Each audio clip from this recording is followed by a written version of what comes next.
This time we do things a little bit different. We won't concentrate on the story too much. I think you're familiar with the story, and we'll certainly talk about it in class a lot.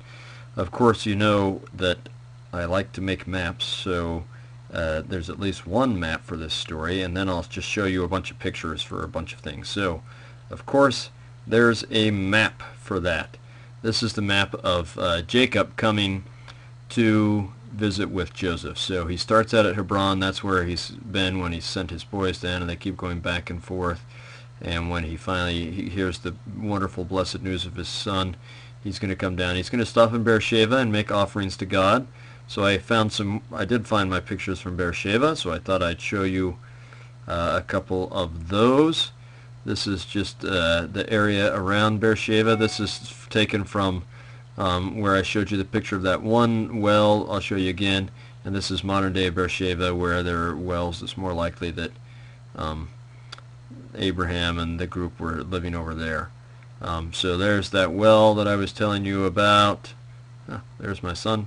Anyway, and this is looking down the well, so you get an idea. They dug some pretty deep wells. This is a similar well, similar way of doing it. I think I showed you that well before.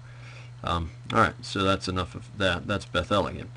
So, stops at Beersheba and then comes and goes along what they call the ways of Horus, and travels all the way down here to Avaris, which is almost certainly where Jacob is. They're reunited there, and then they'll stay out in Goshen, out in this area. A few other things that are worth seeing some pictures of. I already showed you one picture of a gold necklace, but I don't know if you can see this one. Let's see if we can make this bigger. Let's see here.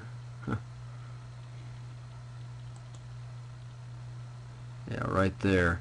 You can see a gold necklace. This is actually on a statue. But you can see a gold necklace there. And here's some more pictures of those greeneries. So you can see the greeneries, 1, 2, 3, and some more out here. So there are some greeneries. I think I showed you that picture already. So that's enough of that. That's a different place. We also have, what was the other thing I was going to show you the picture of? Oh, I thought it was just worth seeing that kind of agriculture in Egypt that we would be talking about. It's an amazingly fertile place, and I'm sure that you can see, I mean, the alfalfa, they grow lettuce like you wouldn't believe, tomatoes like you wouldn't believe, as long as it gets water to it. As soon as the water stops, it's desert. And I love these pictures because not only does it show the kinds of agriculture they would have had in Joseph's day, and it's planted in pretty much the same way. These are poor farmers that don't have tractors.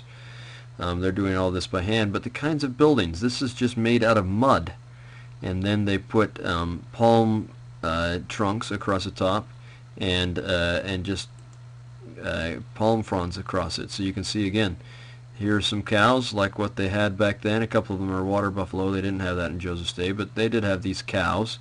And mud bricks in this case. The other was just mud, but this is mud brick with palm trunks and leaves. That's certainly what they would have been building with in Joseph's day. So you can kind of picture what it was like in Joseph's day. There was one last thing that I thought I'd like to show you.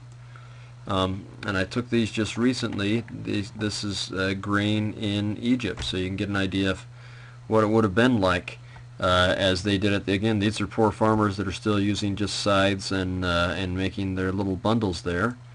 And they would have done it like this. This is alfalfa, and they rode donkeys. These are descendants of the donkeys they had there in Joseph's day. That was their major form of hauling things, just like it is today. You can see the little guy riding with his dad on the donkey. I'm sure that happened back then. There's the tied up grain. You can see some more of it. There's a field not harvested. Here's a field harvested with all the sheaves of grain there, and just a nice little close-up of the sheaves of grain. This is the stuff Joseph was selling. So I thought you'd enjoy seeing some of those.